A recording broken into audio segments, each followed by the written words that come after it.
স্বাগত বৈশাখী টেলিভিশনের নিয়মিত আয়োজন ইস্পাহানি মির্জাপুর জিরো আওয়ারে। আপনাদের সাথে আছি আমি জুনায়েদ তালুকদার।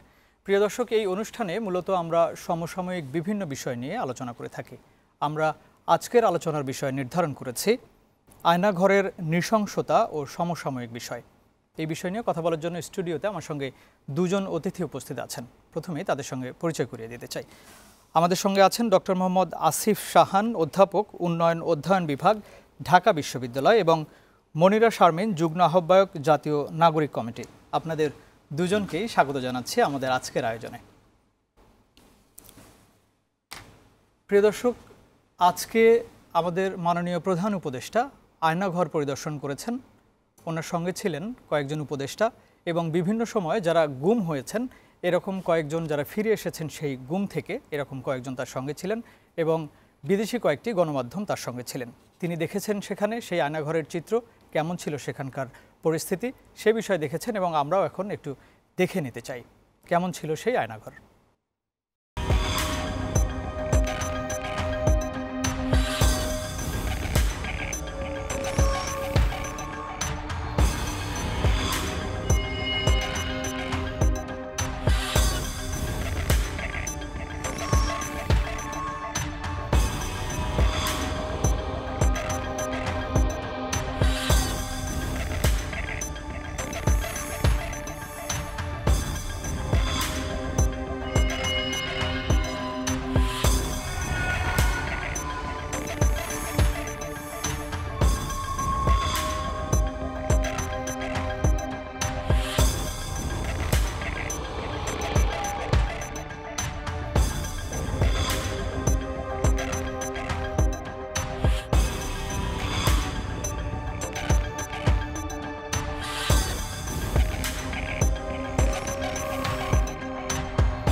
নৃশংস অবস্থা, প্রতিটি জিনিস যে হয়েছে এখানে যতটাই শুনি অবিশ্বাস্য মনে হয়। এটা কি আমাদেরই জগৎ, এটা কি আমাদেরই সমাজ, আমরা এটা করলাম?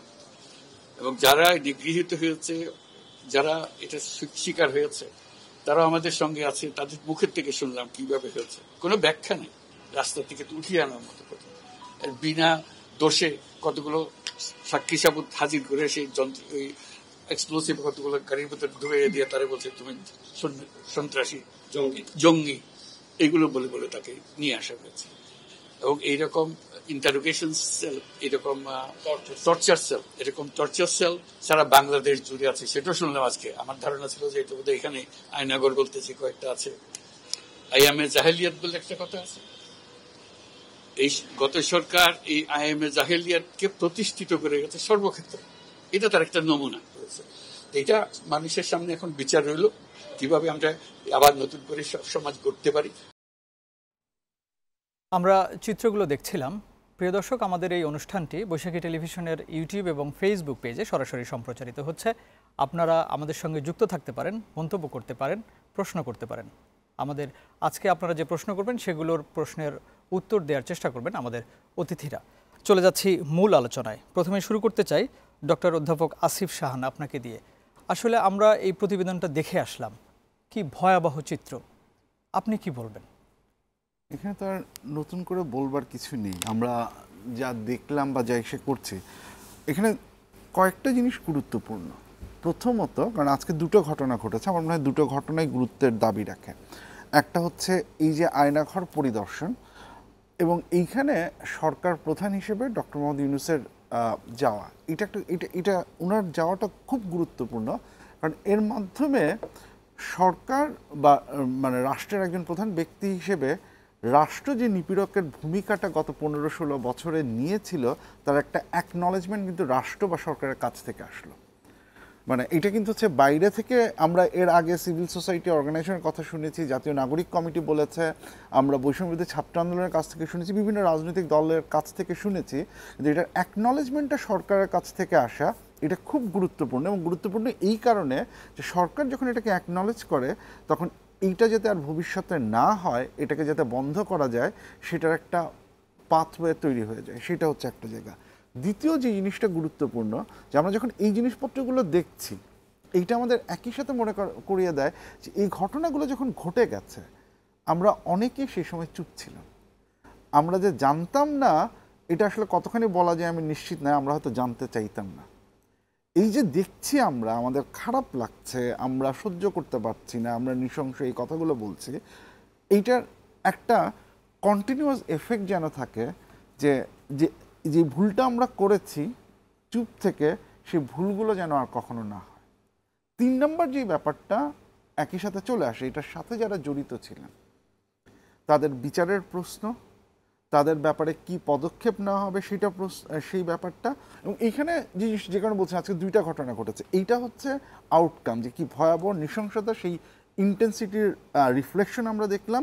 এবং এইটার পেছনে যারা দায়ী ছিলেন সেটার একটা প্রত্যক্ষ প্রমাণ হচ্ছে গিয়ে আমরা পেলাম জাতিসংঘের হিউম্যান রাইটস কমিশনের যে রিপোর্টটা এসেছে সেই জায়গাটাতে। আজকে জাতিসংঘের যে সেই প্রতিবেদনও পাওয়া গেছে অলরেডি, সেখানে শেখ হাসিনার বিরুদ্ধে গুরুতর মানবাধিকার লঙ্ঘনের প্রমাণ পেয়েছে জাতিসংঘ। আমরা এটা দেখেছি। এই ব্যাপারটাও ইম্পর্টেন্ট যে ওইখানে আপনি দেখছেন যে কি হয়েছে এবং আপনি রিপোর্টে দেখছেন এটার পেছনে কারা দায়ী। আমরা যদি দুটো, একটা কিন্তু আরেকটাকে কমপ্লিমেন্ট করে, একদিকে হচ্ছে গিয়ে রাষ্ট্রের স্বীকৃতির প্রশ্ন, এটার সাথে এটা যে একটা ইনস্টিটিউশনাল টর্চারের জায়গা ছিল, রাষ্ট্র যে টর্চারকে ইনস্টিটিউশন করে ফেলেছিল সেটার স্বীকৃতি, এবং যে কথাটা বললাম যে এইটার বিরুদ্ধে আমরা কি করতে পারি সে প্রতিজ্ঞা নেবার জায়গাটা, এবং 3 নম্বর হচ্ছে এটার সাথে জড়িত যারা ছিলেন তাদেরকে আইডেন্টিফাই করে বিচারের জায়গাটা। এইটা খুব গুরুত্বপূর্ণ একটা ঘটনা। আমরা যেই গণতন্ত্রের উত্তরণের জন্য যেই লড়াইটা করছি, আমরা জুলাই বিপ্লব পরবর্তী সময়ে যে রাষ্ট্র ব্যবস্থা গঠনের চেষ্টা করছি, সেটার সাথে এই প্রত্যেকটা ঘটনায় খুব ওতপ্রোতভাবে। সে সময় তো আসলে অনেকেই প্রশ্ন করেছিল যে না, এরকম কোনো ঘটনা নেই, এগুলো বানানো ঘটনা। যদিও এখনো এই ধরনের কথা বলছে, এখনো গণমাধ্যম না কিন্তু আপনার সামাজিক যোগাযোগ মাধ্যমে কিন্তু এখনো বলা হচ্ছে যে না, আসলে এগুলো বানানো ঘটনা, এগুলোর কোনো ভিত্তি নাই, এখনো কিন্তু বলছে।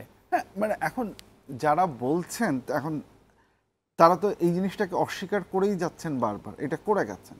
এখন যেটা হচ্ছে যে কয়েকটা জিনিস আছে, এক সত্যকে মানে হিউম্যান বিইংয়ের একটা টেন্ডেন্সি আছে, সে যখন হচ্ছে গিয়ে যেটাকে একদম ধরে নেয় যে এটাই বাস্তব, আপনি যতই ফ্যাক্ট যতই প্রমাণ তার সামনে উপস্থাপন করেন না কেন, সে একটা কনফার্মেশন বায়াসে থাকে, সে সেটাকে অস্বীকার করে সে তার নিজের যে কমফোর্ট জোন সেটাতেই ফেরত যেতে চায়। তাদের মধ্যে এই জিনিসটা খুব স্পষ্টভাবে দেখা যাচ্ছে। সো এইটা যাদের আছে আসলে তাদের বিষয়ে আর বলার কিছু নেই।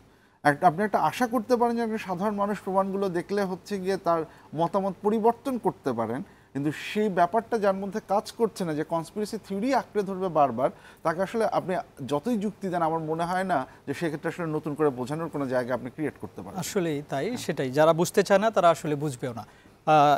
মনিরা শারমিন, আপনার কাছে একই প্রশ্ন রাখতে চাই, আপনিও তো দেখলেন, আপনি কি মনে করছেন? ধন্যবাদ। দেখেন, এই বিষয়টা তো নতুন না আসলেও আমাদের কাছে, কারণ আমরা বিভিন্ন সময় যখন বিভিন্ন আন্দোলন করেছি তখন আমাদের এই গুমের ভয় কিন্তু ছিল। আমরা তখন বারবার করে শুনতাম, এবং যেই আমাদের যেই বিরোধী দল হিসেবে আমরা যে বড় দলটাকে দেখেছি বিএনপির বহু মানুষ কিন্তু এরকম ডিসঅ্যাপিয়ারেন্সের শিকার হয়েছে, এবং তারা বারবার করে শহীদ মিনার এবং বিভিন্ন জায়গায় তারা কিন্তু ডেমনস্ট্রেশন করেছেন, এবং বারবার করে মেয়ে চেয়েছে বাবার খোঁজ, ভাই চেয়েছে, বোন চেয়েছে ভাইয়ের খোঁজ, স্ত্রী চেয়েছে স্বামীর খোঁজ।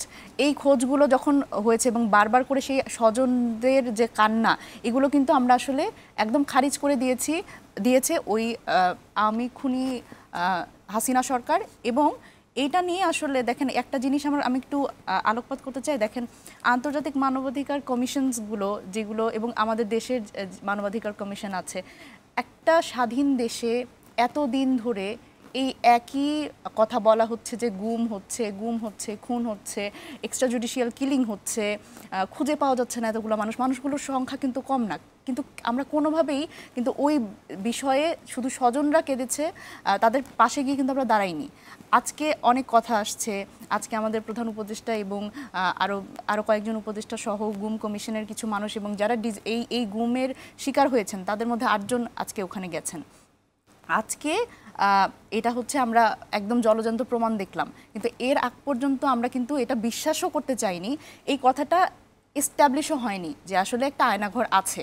এই আয়নাঘরের খবর কিন্তু আমরা একটা ডকুমেন্টারির মাধ্যমে পেয়েছিলাম, কিন্তু তখনও কিন্তু ওই গোয়েবেলসের থিওরির মতো যে আসলে মিথ্যাটাকে বলতে বলতে বলতে বলতে সত্যের মতো করে শোনানো আর কি, এবং এটা আমাদের মধ্যে ছড়িয়ে দেওয়া যে, এবং এই আওয়ামী ফ্যাসিস্ট রেজিমের একটা খুব গুরুত্বপূর্ণ ব্যাপার আছে যে যখনই একটা বিষয় সত্যটা অনেক সময় যখন সামনে এসছে তখনই তারা একটা থিওরি এরকম আবিষ্কার করেছে যে গুজব, হ্যাঁ, এবং এই কথা বলে বলে অন্য আরও অনেকগুলো মিথ্যাকে একসাথে করে ওই সত্যটাকে আসলে সরিয়ে দেওয়ার এবং মানে মানুষকে একটু বিভ্রান্ত করা এবং প্রতারণা করার একটা প্রবণতা সবসময় এই সরকারের ছিল। সেই সময় যারা বিভিন্নভাবে গুমের শিকার হয়েছেন তারা কিন্তু অনেকেই হয়তো কেউ 2 মাস, কেউ 3 মাস, কেউ 3 বছর পরে ফিরে এসেছেন, তারাও কিন্তু আসলে সরাসরি গণমাধ্যমের সঙ্গে এ বিষয়ে কথা বলেন নাই, তারা সাহস পান নাই। এজন্য মানুষ যদি সে সময় অনেকে এসে কথা বলার সাহস পেত তাহলে হয়তো মানুষ আরো ভালো জানতে পারতো, তারা শিওর হতো যে হ্যাঁ এই ঘটনা ঘটছে। না হলে মানুষ কিন্তু ভাবছিল যে আসলে আছে কি নেই এই ধরনের ঘটনা হচ্ছে কি হচ্ছে না। একদম আমি আপনার সাথে একেবারেই একমত, কিন্তু দেখেন আমরা আজকে যা দেখলাম, আমরা যখন এই নিউজগুলো পড়ছিলাম আমাদের কিন্তু গায়ে কাটা দিয়ে উঠছিল যে এমনও হয়। এইটা দেখেন, বাংলাদেশ হচ্ছে একটা স্বাধীন দেশ, এই স্বাধীন দেশে কেন এরকম ডিটেনশন ক্যাম্প থাকবে, এরকম মধ্যযুগীয় বর্বরতা কেন বাংলাদেশের মানুষ হিসেবে যে অধিকার ছিল না, এটা তো এই আয়নাঘরই তো তার প্রমাণ। নাগরিক অধিকার বাদ দিলাম, রাজনৈতিক অধিকার বাদ দিলাম, রাজনৈতিক অধিকার কি, মানে জাস্ট নাগরিক অধিকার কি, যেটা বাক স্বাধীনতা, মিটিং মিছিল তো বাদ দিলাম, বাক স্বাধীনতা, একটা কথা বলার কারণেও যখন এই ডিটেনশন ক্যাম্পে তারা নিয়ে যেত, এই আয়নাঘরে যখন নিয়ে যেত, এবং আপনি যদি একটু পড়ে থাকেন তাহলে দেখবেন যে 3 ফুট বাই 1 ফুট ঘর, মানে এই ঘরের মধ্যে হাঁটু মুড়ি দিয়ে বসতে হবে এবং একই ওইটুক জায়গার মধ্যেই হয়তো ছোট্ট টয়লেট আছে, সেখানেই টয়লেট, সেখানেই খাবার, সেখানেই থাকা, এবং সোজা হয়ে যে ঘুমাবে সে ব্যবস্থাটাও ছিল না অনেকগুলো ঘরের মধ্যে। একদম এবং এই যে একটা চেয়ার আমরা দেখলাম সেইখানে হচ্ছে আসলে এটার একটা সিস্টেম আমরা শুনছি এবং সামাজিক যোগাযোগ মাধ্যমে দেখছি। এখন এই ধরনের ভয়ের একজন মানুষকে যখন এইভাবে করে ট্রিট করা হবে মাসের পর মাস, বছরের পর বছর, সেই মানুষটা কি আসলে স্বাভাবিকভাবেই কি বের হয়ে এসে কি এই কথাগুলো বলতে পারবে? এবং তার তো আবার, এবং সে তো ওই বলয়ের মধ্যেই আছে, ভয়ের মধ্যেই আছে, সেই রেজিমের মধ্যেই আছে, সে কিভাবে আসলে মানে এসে তার পরিবারকে হয়তো 2-1জনকে বলেছে, কিন্তু পরিবারও আসলে সেই ভয়ের মধ্যে থেকে হয়তো সত্যি কথাটা বলতে পারেনি বাইরে। আসলে এই নির্যাতনের পরে এসে অনেকেই শক্ট হয়ে যায় এবং অসুস্থ হয়ে যায়, মানসিক রোগী হয়ে যায়, অসম্ভব হয়ে যায় পরে বাইরে এসে তাদের স্বাভাবিক জীবনকে পরিচালিত করা। অধ্যাপক ডক্টর মোহাম্মদ আসিফ শাহান, আপনার কাছে আবার আসতে চাই। আমাদের 2 জন উপদেষ্টা আজকে প্রধান উপদেষ্টার সঙ্গে ছিলেন, ওনারা যখন সেখানে গিয়ে নিজেরা যে রুমে ছিলেন, যে ছোট আয়নাঘরের মধ্যে বন্দী ছিলেন, সেই ঘরগুলো তারা শনাক্ত করতে পেরেছেন, তারা বলেছেন। এবং বাংলাদেশে পুরো দেশে প্রায় 700 থেকে 800 আয়নাঘর আছে বলে আমরা জানতে পারছি বিভিন্ন গণমাধ্যমে, এবং সেখানে বলা হয়েছে। না, এটা তো প্রধান উপদেষ্টা বলেছেন। এখন এগেন আমাদের দুটো যে চিন্তা করা উচিত যে এটার ইমপ্লিকেশনটা কি। মানে আমরা একটা হচ্ছে যে 15-16 বছর আপনি যখন এই ধরনের ডিটেনশন ক্যাম্পের চাইতেও ভয়াবহ অবস্থার ঘটনা যদি আপনি দেখেন, it kinds of remind you Nazi জার্মানিতে হচ্ছে গিয়ে কি হয়েছিল, it kinds of reminds you একটা ফ্যাসিস্ট রেজিমের হচ্ছে গিয়ে কিভাবে কাজগুলো হয়, it kinds of reminds you ওই আবু গারিব কারাগারের কথা যেটা আমরা শুনি সেই জায়গাটায়। তাহলে ব্যাপারটা হচ্ছে যে গত 16 বছর বা 15 বছর মানে এই সময়কাল ধরে আমরা বাইরে থেকে একটা গণতান্ত্রিক উন্নয়নের গল্প শুনে ভেতরে ভেতরে আসলে এই জিনিসটাকে আমরা পেলে পুষে বড় করেছি, এই ঘটনাগুলো ঘটেছে এবং এই ব্যাপারগুলোর মধ্য দিয়ে হচ্ছে গিয়ে মানুষজনকে যেতে হয়েছে। আমরা যখন হচ্ছে গিয়ে এই একটু আগে যে কথাটা বলা হলো যে সিভিল লিবার্টি বা পলিটিক্যাল লিবার্টির যে জায়গাগুলো, তো এইখানে তো হচ্ছে কি আপনি যখন কোনো ব্যাপারে মুখ খুলছেন আপনার পছন্দ হচ্ছে না বক্তব্য, যে কথাটা প্রধান উপদেষ্টা বললেন, আপনি হচ্ছে কি তাকে নিয়ে এসে এখানে ইসে করছেন।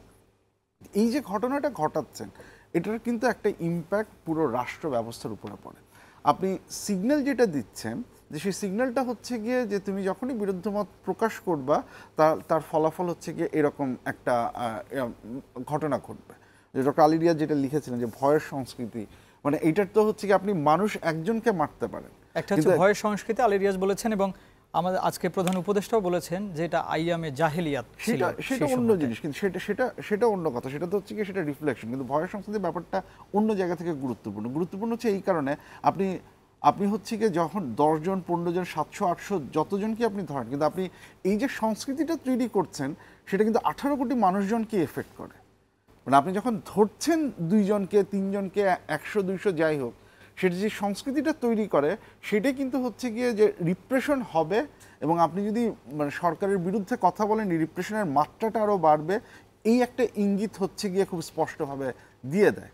যেইটা হচ্ছে গিয়ে মানুষের নাগরিক অধিকার যখন আপনি কেড়ে নেন, তখনও মানুষজন অনেক সময়ই হচ্ছে গিয়ে সামনে এগিয়ে আসতে ভয় পায়, ওই ভয়ের সংস্কৃতিটা তৈরি হয়ে যায়। আমরা কথা বলার সময়ও 2বার চিন্তা করি যে এই কথাটা কি বলবো না এই কথাটার ইমপ্লিকেশন কী হবে, কারণ ব্যাক অফ আওয়ার মাইন্ড এই জিনিসটা কাজ করে যে রাষ্ট্র এই ঘটনাটা ঘটার, বিগত সরকার এই ঘটনাটা ঘটার ক্ষমতা রাখতো, এবং সে ইনডিসক্রিমিনেটলি হচ্ছে গিয়ে সেটাকে ইউজ করত। আপনি এইখানে হচ্ছে গিয়ে আপনি সবাইকেই পাবেন। এবং এটা আরেকটা জিনিস যেটা ইন্ডিকেট করে, যেটা নিয়ে আমরা একই সাথে আমাদের বলা দরকার, যে টর্চার বা এটা একটা ইনস্টিটিউশনালাইজড কালচার আমরা তৈরি করেছিলাম। আপনি দেখেন এইখানে আপনি আমাদের নিরাপত্তা বাহিনী, আমাদের সেনাবাহিনী, আমাদের ডিজিএফআই, এই প্রত্যেকটা ইসের হচ্ছে কি এখানে একটা রোল ছিল, প্রত্যেককে কিন্তু এই পলিটিসাইজড এই একটা মানে যদি এই আইডিওলজিক্যাল বা এই ফ্যাসিস্ট একটা জায়গা থেকে বলি, সেটারকে একটা জোর করে যেভাবেই হোক এমব্রেস করানোর একটা জায়গা ছিল, তারা এটাকে এমব্রেস করেছিলেন। এতে ইনস্টিটিউশনগুলো ধ্বংস হয়েছে, এবং সেই ইনস্টিটিউশনে যারা লোক ছিলেন তারাও সত্যি মানে speaking truth to the power যেটা আমরা বলি সেটা বলতে পারেননি। এবং এই যে কালচারটা, এটাকে হচ্ছে গিয়ে তারা প্রতিষ্ঠা করতে খুব গুরুত্বপূর্ণ একটা ভূমিকা পালন করেছেন। তদন্ত কমিটি বলেছে যে যারা গুম করেছে তাদের মধ্যে র্যাব অন্যতম, এবং ডিজিএফআই ছিল, কিন্তু র্যাব বেশি গুম করেছে। এখানে সংখ্যার চাইতে বড় ইম্পর্টেন্ট ব্যাপারটা হচ্ছে গিয়ে এই প্রতিষ্ঠানগুলো জড়িত ছিল।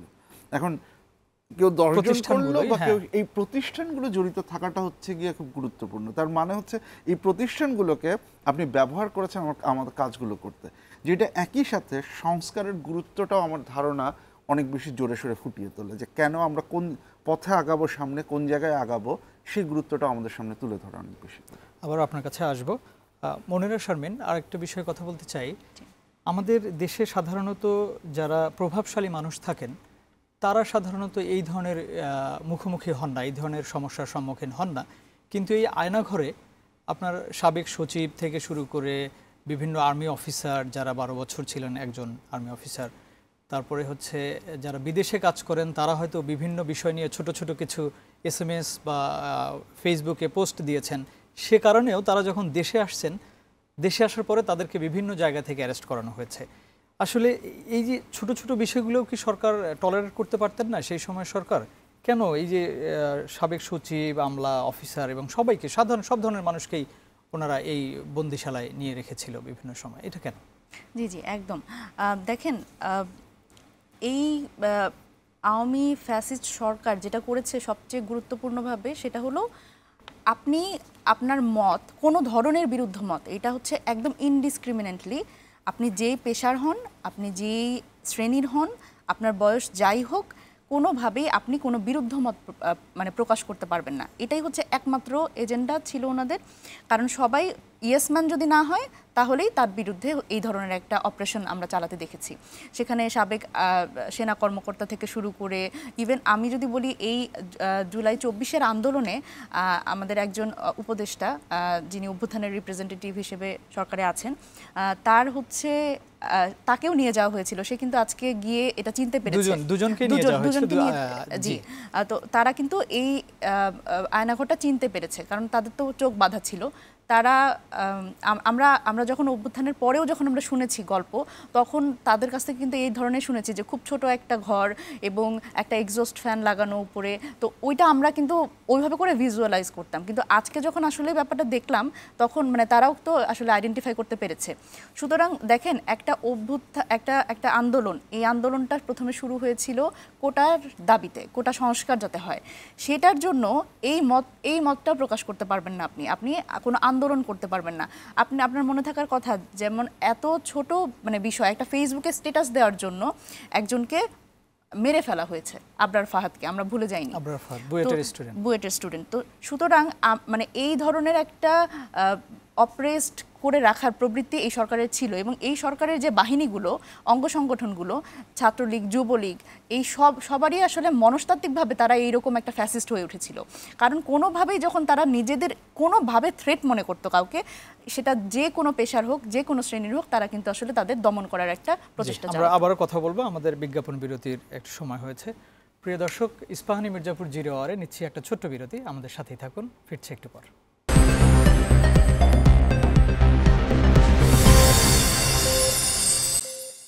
আবারও স্বাগত ইস্পাহানি মির্জাপুর 0 আওয়ারে। প্রিয় দর্শক, এই অনুষ্ঠানটি বৈশাখী টেলিভিশনের ইউটিউব এবং ফেসবুক পেজে সরাসরি সম্প্রচারিত হচ্ছে। ডক্টর মোহাম্মদ আসিফ শাহান, আপনাকে দিয়েই আবারও শুরু করতে চাই। জাতিসংঘের যে তথ্যানুসন্ধান, সেখানে আমরা দেখছি তারা বলেছেন যে এটার সঙ্গে শেখ হাসিনা নিজেই জড়িত। সাবেক প্রধানমন্ত্রী শেখ হাসিনা নিজে, তার নির্দেশেই তিনি এই যে আন্দোলনটা ছিল সে সময়ের, সেই আন্দোলনকে দমানোর জন্য তিনি নিজেই নির্দেশ দিয়েছেন বিভিন্ন বাহিনীর প্রধানকে এবং বিভিন্নভাবে সেটা এক্সিকিউট করার চেষ্টা করেছেন। আপনার কাছে কি মনে হয়, উনি কেন এই আন্দোলনটাকে দমানোর জন্য এভাবে পদক্ষেপ নিলেন? আচ্ছা, আমি মানে এই প্রশ্নের সাথে আপনি আগে একটা প্রশ্ন করলেন না, যে সরকার কেন এ ধরনের কাজকর্ম করেছেন। জি, এটা একটা খুব সোজা উত্তর আছে, যে উত্তরটা হচ্ছে যে একটা গণতান্ত্রিক সরকার যেভাবে আচার আচরণ করবে, বিগত সরকারের কাছ থেকে তো আমরা সেটা আশা করতে পারি না। সে তো একটা গণতান্ত্রিক সরকারের লেজিটিমেসি আসে হচ্ছে সরকারের কাছ, জনগণের কাছ থেকে। জনগণের ভোটে নির্বাচিত হয়ে তাকে ক্ষমতায় আসতে হয়, উত্তর দিতে হয়। এই সরকারে তো সেই চিন্তাটা ছিল না। আমরা যেটা বলি রাষ্ট্রবিজ্ঞানে, যে একটা এই ধরনের একটা সরকার তিনটা জিনিসের উপরে টিকে থাকে। একটা হচ্ছে যে সে একটা লেজিটিমেসি তৈরি করার চেষ্টা করে, যেহেতু সে নির্বাচিত না, যেটা আমরা উন্নয়নের গল্পের মাধ্যমে সেই লেজিটিমেসি তৈরি করার একটা চেষ্টা দেখেছি। দুই হচ্ছে সে কোয়ার্স করে, রিপ্রেস করে। রিপ্রেশন হচ্ছে তার টিকে থাকার সবচাইতে গুরুত্বপূর্ণ বাহন। আপনি যখন এই উন্নয়নের গল্প বলছেন, সেটা যদি মানুষের কাছে যখন না পৌঁছায়, তখন তো আপনার উপায় হচ্ছে একটাই, যে কোয়ার্স করা। এবং দুই, আপনি যখন কোয়ার্স করবেন বা রিপ্রেস করবেন, সেই রিপ্রেস করার জন্য 3 নাম্বার টুলস, যেটা কোঅপ্ট করা। আপনি হচ্ছে গিয়ে পুলিশ, ব্যুরোক্রেসি, জুডিশিয়ারি বলি, বা হচ্ছে গিয়ে আর্ম ফোর্স বলি, যাই বলি, তাকে আপনি কোঅপ্ট করে নেন আপনার দলের মধ্যে। এই তিনটা জিনিস হচ্ছে এই সরকারের, বিগত সরকারের টিকে থাকার উপায়। সো যদি সেইটাই হয়, তো তাহলে তো হচ্ছে গিয়ে কোয়ার্স করা ছাড়া তো তার আর কোনো উপায় নেই। কোয়ার্স হচ্ছে তার সার্ভাইভালের জন্য, তার টিকে থাকার জন্যই হচ্ছে গিয়ে তার দরকার। এখন এই জায়গাটা থেকে যদি আসি, এই রিপোর্টটা দুটো মানে কয়েকটা কারণে খুব গুরুত্বপূর্ণ। প্রথমত, এই রিপোর্টটা কিন্তু ইউনাইটেড নেশনস হিউম্যান রাইটস কমিশনের যে রিপোর্টটা, এটা কিন্তু এই সরকারের কমিশন করা কোনো কমিটির রিপোর্ট না। না না, এটা ইন্টারন্যাশনালি অ্যাকসেপ্টেবল একটা জায়গা থেকে এসেছে। দুই, এইটা একটা প্রপার মেথোডোলজি ফলো করেছে। আপনি যদি ওদের সেকশনটা দেখেন, তো সেখানে তারা 230 বা তারও বেশি হচ্ছে গিয়ে লোকজনের ইন্টারভিউ তারা করেছে, এবং এর মধ্যে বিগত সরকারে যারা ছিল তাদেরকেও তারা রিচ আউট করে, তাদের কাছ থেকেও তারা ইনফরমেশন নিয়েছে। তারা বাংলাদেশের রাজনৈতিক দলগুলোর কাছ থেকে এসে তথ্য নিয়েছে, তারা হচ্ছে গিয়ে পুলিশ, বিজিবি আরও যারা ছিল তাদের কাছ থেকে হচ্ছে গিয়ে তথ্য নিয়েছে। সো বিভিন্ন জায়গা থেকে তথ্য নিয়ে, এবং এই যে বিভিন্ন জায়গা থেকে তথ্য নিলের ফলে তারা যেটা করতে পারলো, এই তথ্যগুলোকে তারা ভেরিফাই করতে পারে যে একজনের তথ্যটা, তার ফলে রিপোর্টের একটা ভ্যালিডিটি থাকে। তো একটা ইন্ডিপেন্ডেন্ট জায়গা থেকে এই তথ্যের ভিত্তিতে ভ্যালিড কোনো রিপোর্ট যখন আসে, সেটার গুরুত্ব সিগনিফিকেন্টলি। এবং সেই জায়গায় এসে যেই জায়গাটা চলে আসতেছে, যে আমরা খুব স্পষ্ট যে জিনিসটা দেখতে পাচ্ছি, যে এইটা আমাদের বিগত সরকারি দল, এখানে কিন্তু হচ্ছে কি আমরা সরকার শব্দটা বলছি না, আমি বলছি সরকারের যে দলটি ছিল, রাজনৈতিক দলটি ছিল আওয়ামী লীগ, তার নাম রিপোর্টে খুব স্পষ্টভাবে এসেছে। এইটার রেসপন্সিবিলিটিটা এই দলের আছে। দুই, এইটার রেসপন্সিবিলিটিটা এইটার পলিটিক্যাল লিডার যারা, তাদের আছে। তিন, প্রধানমন্ত্রী যিনি ছিলেন তার আছে। আমি রিপোর্ট থেকে একদম কোট করতে পারি, রিপোর্টে খুব স্পষ্টভাবে বলা আছে যে 18ই জুলাই একটা কোর কমিটি ছিল, স্বরাষ্ট্র মন্ত্রী যিনি ছিলেন তার ইসেতে সেখানে বলা হয়েছে এক্সেসিভ ফোর্স ব্যবহার করার কথা। 19শে জুলাই এখানে কোট করা আছে যে প্রধানমন্ত্রী যিনি ছিলেন তিনি বলেছেন যে রিং লিডার যারা আছে তাদের ধরো, তাদের মেরে ফেলো, তাদের বডি যেন খুঁজে না পাওয়া যায়। এই যে এই সরাসরি কোট করা আছে যে এইখানে ওই মিটিংগুলোতে যারা উপস্থিত ছিলেন সেখান থেকে প্রাইম মিনিস্টার্স অফিস থেকে যে কল গেছে সেই কল রেকর্ডগুলো ওনারা প্রিজার্ভ করেছেন। So they have enough evidence to show there is a connection between prime minister, ওই পলিটিক্যাল পার্টির ইসে এবং এই ঘটনাগুলো ঘটেছে। এখন এটাকে যদি আপনি রিফিউট করতে না পারেন, এক হচ্ছে আপনি যদি এটাকে রিফিউট করতে পারেন তাহলে এক কথা, বাট যেই ভ্যালিডিটি এই রিপোর্টের আছে সেটার বেসিসে যদি আগান এবং সেটা যদি আনরিফিউটেবল হয়, ইরিফিউটেবল হয়, তাহলে সেই ক্ষেত্রে যারা এই ঘটনার সাথে জড়িত ছিল এখানে আমরা খুব স্পষ্ট একটা নাম্বার তারা দিয়েছেন যে, এবং বলেছেন যে সরকার থেকে যে নাম্বারটা দেওয়া হয়েছে সেটা আরও বাড়বে, কারণ অনেক মৃত এগুলোকে পাওয়াই যাচ্ছে না, করা যাচ্ছে না। এবং তারা একটা অনুমান করেছে যে বিক্ষোভ চলাকালে প্রায় 1400 জন নিহত হয়েছে। 1400 জনের কথা বলেছেন এবং বলেছেন এর চেয়ে বেশি হতে পারে। এর মধ্যে 13% হচ্ছে শিশু। এটিও তারা হচ্ছে স্পষ্ট করে বলেছেন। তাহলে এই যে ঘটনাগুলো ঘটেছে, এখন এর সাথে এটা যদি আমরা এটা যদি হচ্ছে গিয়ে দল, ব্যক্তি এবং হচ্ছে গিয়ে রাজনৈতিক দল এভাবে যদি জড়িত থাকে, সেটা যদি এখানে প্রমাণিত হয় তাহলে তো বিচারের প্রশ্নটা খুব স্বাভাবিকভাবেই চলে আসে। এতদিন পর্যন্ত বিচার নিয়ে আপনার যতই সন্দেহ থাকুক, আজকের দুটো ঘটনা, আমি যেটা বলছি দুটো ঘটনা পরিপূরক।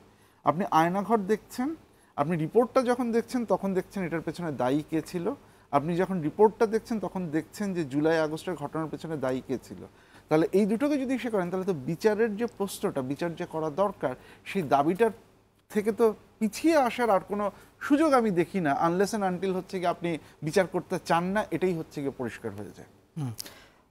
মনিরা শারমিন, ডক্টর মোহাম্মদ আসিফ শাহান বলছিলেন এখানে আরেকটা বিষয় আমি উপস্থাপন করতে চাই। অন্তর্বর্তী সরকার যে প্রতিবেদনের জন্য কমিটি গঠন করেছিল, বিভিন্ন কমিটি গঠন করা ছিল, তার মধ্যে এই কমিটিও ছিল। সেখানে তারা প্রতিবেদন অলরেডি দিয়েছেন এবং বিভিন্ন বিষয়ে সুপারিশ করেছেন। আপনার কাছে কি মনে হয় সেই সুপারিশ অনুযায়ী সরকার কাজ শুরু করেছে এবং বিচারের কথা উনি বললেন, সেই বিচার কি ঠিকমতো হবে বলে আপনার মনে হয় কিনা, ঠিক পথে এগোচ্ছে কিনা সবকিছু? দেখুন, আসলে আমি একদমই বিচারের কথাতেই চলে যাই।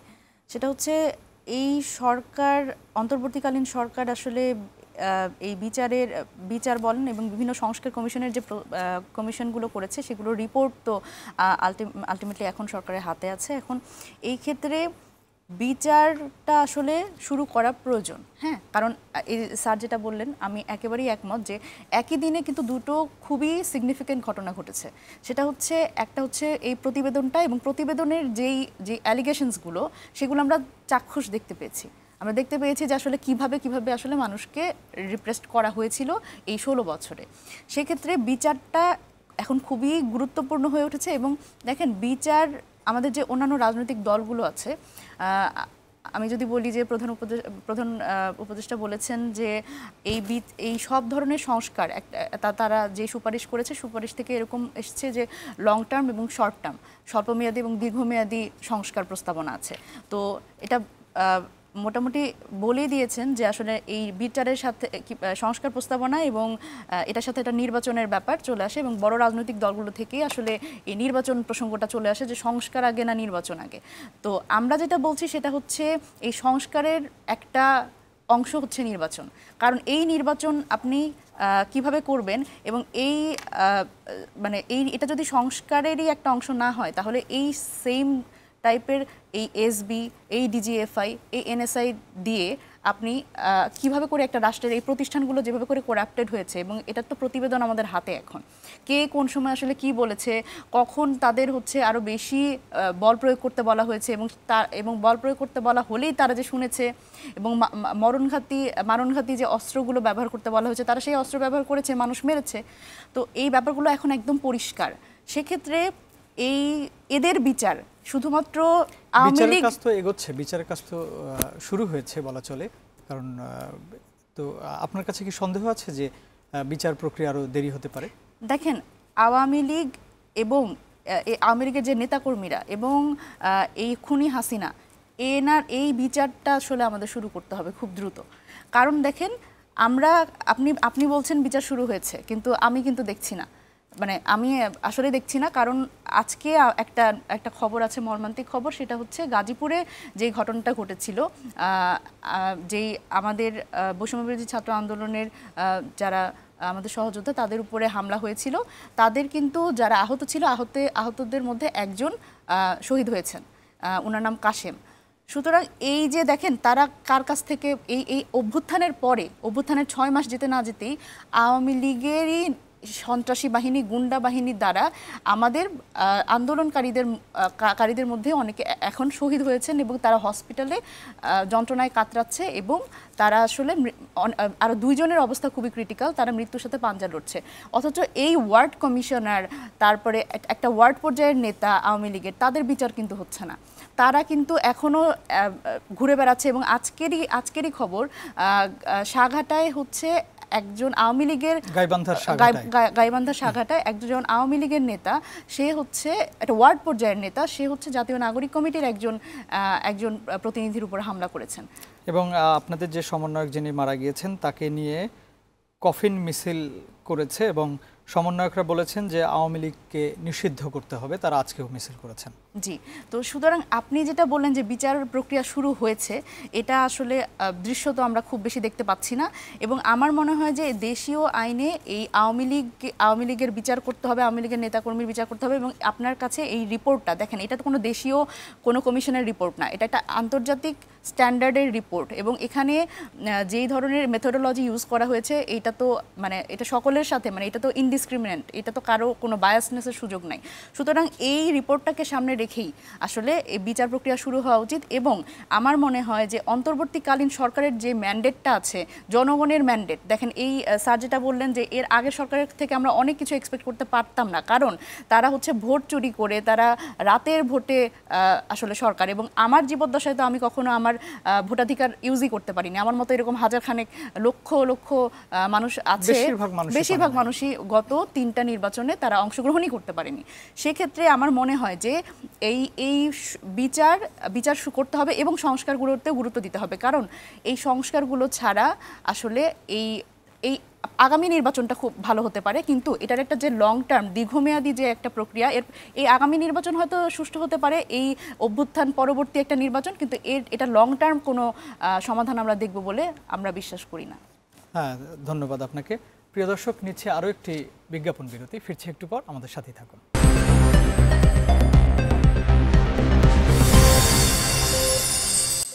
আবারও স্বাগত ইস্পাহানি মির্জাপুর 0 আওয়ারে। প্রিয় দর্শক, আমাদের এই অনুষ্ঠানটি বৈশাখী টেলিভিশনের ইউটিউব এবং ফেসবুক পেজে সরাসরি সম্প্রচারিত হচ্ছে। আপনারা সংযুক্ত থেকে প্রশ্ন করতে পারেন। আবারও ডক্টর মোহাম্মদ আসিফ শাহান, আপনার কাছেই আসতে চাই। এখন অপারেশন ডেভিল হান্ট চলছে এবং বিভিন্ন জায়গায় অনেকেই গ্রেপ্তার করছে সেনাবাহিনী সহ যৌথ বাহিনী। এখন এই যে গ্রেফতার চলছে, তাতে কি আপনার কাছে মনে হয় যে যারা আসলেই অপরাধী তারাই ধরা পড়ছে, নাকি যারা ছোট ছোট এলাকায় এখনো প্রকাশ্যে ঘুরে বেড়াচ্ছে তাদেরকে ধরা হচ্ছে? কারণ অনেকেই তো এখন বিভিন্ন জায়গায় গোপনে আছেন, সবাই তো দেশ থেকে পালিয়ে যেতে পারেনি। এখানে দুটো ব্যাপার গুরুত্বপূর্ণ। একটা কিছু যে করা দরকার ছিল, আমার মনে হয় এ ব্যাপারে দ্বিমত নেই। কারণ পরিস্থিতি খারাপ থেকে খারাপের দিকে যাচ্ছিল। আমরা ল অ্যান্ড অর্ডার সিচুয়েশন থেকে সব কিছুতেই একটা হচ্ছে গিয়ে ভেঙে পড়া। সেই ক্ষেত্রে যে কথাটা একটু আগে উনি বললেন যে আমরা কাদেরকে ধরতে পেরেছি, কাদেরকে ধরতে পারিনি, সেই ব্যাপারটা হচ্ছে একটা গুরুত্বপূর্ণ। এখন এইখানে এইটা যেমন গুরুত্বপূর্ণ এবং একই সাথে ওই ব্যাপারটা বা ওই চিন্তাটা সবসময় থেকে যায় যে আপনি যাদের ধরছেন তাদেরকে কোন প্রক্রিয়ায় ধরছেন, সেটা আবার আরেক ধরনের মামলা বাণিজ্য করার হচ্ছে কি অপরচুনিটি তৈরি করে দিচ্ছে কিনা। এবং আমরা গতকালকেও বোধহয় পেপারে বা আজকে পেপারেই বোধহয় দেখলাম যে কোনো এক এলাকায় বোধহয় একজনকে ধরা হয়েছে, তাকে ছাড়িয়ে আনার জন্য হচ্ছে গিয়ে আরেকজন রাজনৈতিক দলের যে নেতা যে হচ্ছে গিয়ে তাকে ছাড়িয়ে আনার চেষ্টা করছেন। এই ধরনের ঘটনাগুলো ঘটছে। সো এইটা একটু খেয়াল রাখা দরকার যে আপনি যদি ইনডিসক্রিমিনেটলি গ্রেফতার করতে থাকেন, এবং যেটা হচ্ছে যে আপনি কাকে গ্রেফতার করছেন বা গ্রেফতার করার একটা আইনি ভিত্তিও লাগে। আপনি যদি হঠাৎ করে কোনো কিছু ছাড়াই হচ্ছে গিয়ে করেন, সেক্ষেত্রে একটা বড় ধরনের সমস্যা থাকে। যেমন আপনি বিচারের কথা বললেন, যেমন একটা ব্যাপার যে আমরা যে এই যে যারা অনেকে তো পালিয়ে গেছেন বা যারা আছেন, আমরা এখনো কি তাদের বিরুদ্ধে যে মামলাগুলো দেওয়া দরকার সে ধরনের মামলা কি আমরা দিতে পেরেছি? যদি চাঁদাবাজি বা হচ্ছে গিয়ে যদি এমন উইক মামলাই দেওয়া হয়, দুর্বল মামলাই দেওয়া হয়, যে মামলার সাথে শেষ পর্যন্ত যদি আমরা তারা দোষী সাব্যস্ত না হন বা সংযোগ না থাকে, এবং যদি বাই এনি চান্স সেইটার ফাঁক ধরে তারা বের হয়ে আসেন, তাহলে যারা এর সাথে জড়িত ছিলেন তারা তো অনেক উপরে পৌঁছে যাচ্ছেন।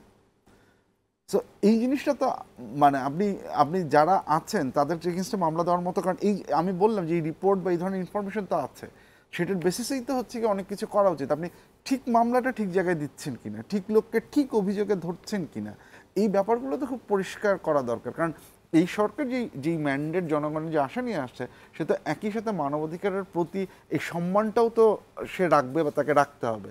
এই ব্যালেন্সটাও তো হচ্ছে গিয়ে তাকে মেজার করে মানে খেয়াল করে হচ্ছে গিয়ে যেতে হবে। সো ডেভিল হান্ট ঠিক আছে, চলছে, ভালো কথা, কিন্তু এই বিষয়গুলো এটাকে কত, আমার মনে হয় যে একটা সময়সীমা বেঁধে দেওয়া ভালো। এটা যদি ইনডিসক্রিমিনেট কাল পর্যন্ত চলে তাহলে সব কিছুই হচ্ছে কি একটা সমস্যার দিকে চলে যায়। এইটা মাথায় রাখা খুব দরকার বলে আমার মনে হয়। মনিরা শারমিন, ডেভিলরা কি এখনো বাইরে আছে নাকি অ্যারেস্ট হয়ে গেছে সবাই? প্রথমত আমার এটার সরাসরি উত্তর হচ্ছে অবশ্যই অ্যারেস্ট হয়নি। অ্যারেস্ট হয়নি বলেই আসলে আমাদের অনেকেই এখনও সেটার জন্য ভিকটিম হচ্ছেন। আর বাংলাদেশে যেটা হয় সেটা হচ্ছে লিয়াজোর রাজনীতি চলে। যেমন এক দলের মানে আলটিমেটলি আপনি যদি গ্রামাঞ্চলে বা তৃণমূল পর্যায়ে যান তাহলে কিন্তু আপনি এই কথাটা শুনবেন যে যাই আওয়ামী লীগ তাই বিএনপি। হ্যাঁ, তো আলটিমেটলি ওনাদের মধ্যে কেমন যেন একটা বন্ধুত্ব সুলভ ব্যাপার থাকেই, এবং ওনাদের একটু স্পর্শকাতর হয়ে যান ওনারা যখন আওয়ামী লীগ নিষিদ্ধ বা আওয়ামী লীগের বিচার, তো এই ধরনের কথা যখন আমরা বেশি বলি তখন তারা একটু স্পর্শকাতরতা দেখান বড় রাজনৈতিক দল হিসেবে, এবং তাদের নানান ধরনের ওনারা আসলে বাধার কথা বলেন, সাংবিধানিক বাধা, তারপরে মানে কি হয়ে গেল এরকম একটা রব উঠানো ওনারা আসলে। তো আলটিমেটলি আমরা যেটা দেখছি তৃণমূল পর্যায়ে এই ধরনের কথা আমাদের বিভিন্ন প্রতিনিধি যেখানে যারা আছেন তারাও এরকম বলছেন যে আওয়ামী লীগের আসলে বিরুদ্ধে যখন তারা মামলা করতে যাচ্ছেন, মামলাটা আসলে স্বাভাবিকভাবে বাংলাদেশের গ্রামাঞ্চলের মানুষ কিন্তু মামলার ব্যাপারে এত জানেন না। সুতরাং কোন মামলাটা আসলে দিলে আওয়ামী লীগের লোকজন আসলে জামিন পাবেন না, বেল পাবেন না, সেটাও তারা বুঝতে পারেন না। এবং আরেকটা এখানে গুরুত্বপূর্ণ ব্যাপার আছে, কিন্তু বিভিন্ন মামলার আসামিরা কিন্তু জামিন পেয়ে বের হয়ে আসতেছেন। জি জি জি, একদম জামিন পেয়ে বের হয়ে আসছেন, এবং শুধু জামিন পেয়ে বের হয়ে আসছেন তা না, ওই যে বড় অন্য রাজনৈতিক দলের যারা শুভাকাঙ্ক্ষী আছে তারা আসলে ওই টাকা দিয়ে তারাই কিন্তু টাকার বিনিময়ে অনেককে ছাড়িয়ে আনছেন। এবং এখানে আরেকটা গুরুত্বপূর্ণ বিষয় আমি বলতে চাই যে এখানে দেখেন আমলাতান্ত্রিক যে জটিলতা, এবং এখানে আমলারা তো আসলে যেই সিস্টেমটা আসলে আওয়ামী লীগের সময় ছিল, এবং যেই পুলিশ, যেই আইনজীবী বলেন, যেই আমলাতান্ত্রিক যে সিস্টেমটা তখনও ছিল সেটা তো এখনও বিদ্যমান। সুতরাং এই প্রসেসটা কিন্তু কোনোভাবে আগাচ্ছে না, এবং এটা যে একটা সুষ্ঠু প্রসেস হবে সেটার জন্য কিন্তু আমরা আস্থা রাখতে পারছি না, কারণ এটা তো আমরা দেখছিই না। কারণ যেই পুলিশ কি পুলিশের বিরুদ্ধে মামলা নিবে? এরকম কিন্তু নেয়নি। যারা আসলে জুলাই আমরা পুলিশকে এখন অনেক দেখছি, অনেক পরিবর্তন আছে, বিভিন্ন জায়গায় থানায় গেলে মামলা হচ্ছে বা তারা পজিটিভ রেসপন্স করছেন। আপনার কাছে আবারও আসবে, সময় একটু কম। জনাব ডক্টর মোহাম্মদ আসিফ শাহান, আপনার কাছে আরেকটা বিষয় একটু জানতে চাই। বিএনপি এখন অলরেডি বিভিন্ন জেলা এবং উপজেলা পর্যায়ে বিভিন্ন সম্মেলন করছে, এবং আজকে থেকে শুরু হয়েছে, কয়েকটা ওয়ার্ডে ঢাকায় হয়েছে। তারা বলছেন যে দ্রুত সংস্কার, যদি সংস্কার করে দ্রুত নির্বাচন না দেয়া হয় তাহলে এখন যে এই যে পরিস্থিতি তৈরি হচ্ছে একটার পর একটা, এটা এই সরকার আসলে এটা ঠিকমতো এই পরিস্থিতি নিয়ন্ত্রণ করতে পারবেন না বলে বিএনপি বলছেন এবং অন্যান্য রাজনৈতিক দলগুলো বলছেন।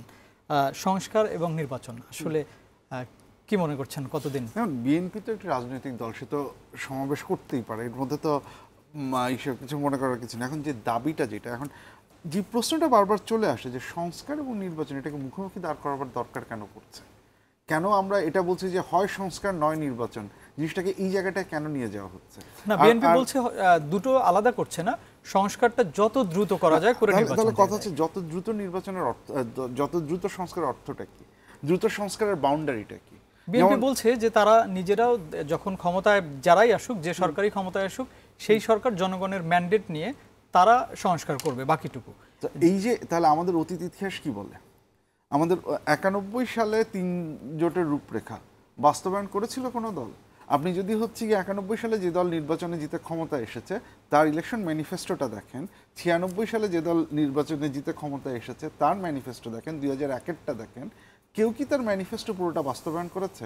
আমাদের কি আসলে সত্যিকার অর্থে এখন পর্যন্ত আমি কেন কোন যুক্তিতে রাজনৈতিক দলগুলোকে বিশ্বাস করব যে ওনারা যে বলছেন যে তারা ক্ষমতায় এসে তাদের কথাটা রাখবেন, আমার লজিকটা কি, আমার উদাহরণটা কি? রাজনৈতিক দলগুলো তারাও বলছে যে আমরা তো এই যে অতীত ইতিহাস, এই যে গত রেজিম সরকারের ইতিহাস থেকে তারা শিক্ষা নিয়েছেন এবং কি করতে হবে তারা সেভাবে আমরা 2007 সালেও শুনেছি, তারা জনগণের সঙ্গে থেকে কাজ করবে। 2007 সালেও তো আমরা আওয়ামী লীগের মুখ থেকে শুনেছিলাম যে তারা শিক্ষা নিয়েছেন বিগত রেজিমের অভিজ্ঞতা থেকে, এবং সেই শিক্ষা নেওয়ার রকমটা তো আমরা দেখলাম হচ্ছে তত্ত্বাবধায়ক সরকার বাতিলের মধ্য দিয়ে।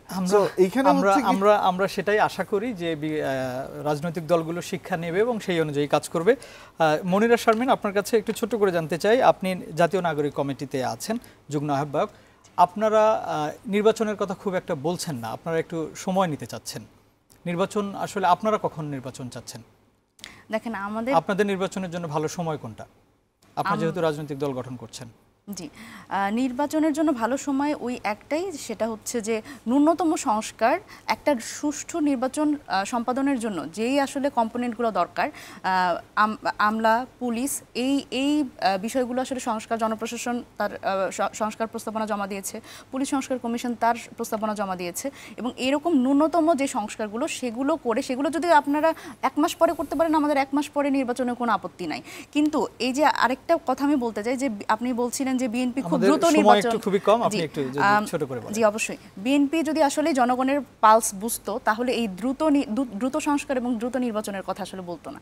তো কারণ বিএনপি আসলে জনগণের পালস ধরতেই আসলে ব্যর্থ। একটা অভ্যুত্থানের পরে রাজনৈতিক দলেরও আসলে সংস্কার দরকার, এটা আমার ধারণা বিএনপি বুঝতে ব্যর্থ। আপনাদের দুজনকে অসংখ্য ধন্যবাদ স্টুডিওতে এসে সময় দেওয়ার জন্য। প্রিয় দর্শক, আমরা আয়নাঘর নিয়ে কথা বলছিলাম আজকে। মূলত আসলে বাংলাদেশের মানুষ আর ভয়ের সংস্কৃতি চায় না, মানুষ সাধারণভাবে বাঁচতে চায়, মানুষ ভালোভাবে থাকতে চায়, মানুষ চায় যে দেশের এমন একটা পরিস্থিতি থাকুক, মানুষ যার যার মতো কাজ করে তারা খাবে, কিন্তু তারা যেন কেউ যেন তাদেরকে ভয় দেখিয়ে কোনোভাবে আতঙ্কিত করতে না পারে, সামাজিকভাবে যেন সবাই ভালো থাকতে পারে, সেটাই আসলে সবার প্রত্যাশা। আমরাও সেই প্রত্যাশা করছি। আমাদের অতিথিরাও আজকে সেই বিষয় নিয়ে আলোচনা করেছেন। আপনাদেরকে অসংখ্য ধন্যবাদ জানিয়ে আজকের অনুষ্ঠান এখানে শেষ করছি। আগামীকাল আবারও অন্য কোনো বিষয়ে, অন্য কোনো অতিথিদের নিয়ে আবারও দেখা হবে। সে পর্যন্ত ভালো থাকবেন। শুভরাত্রি।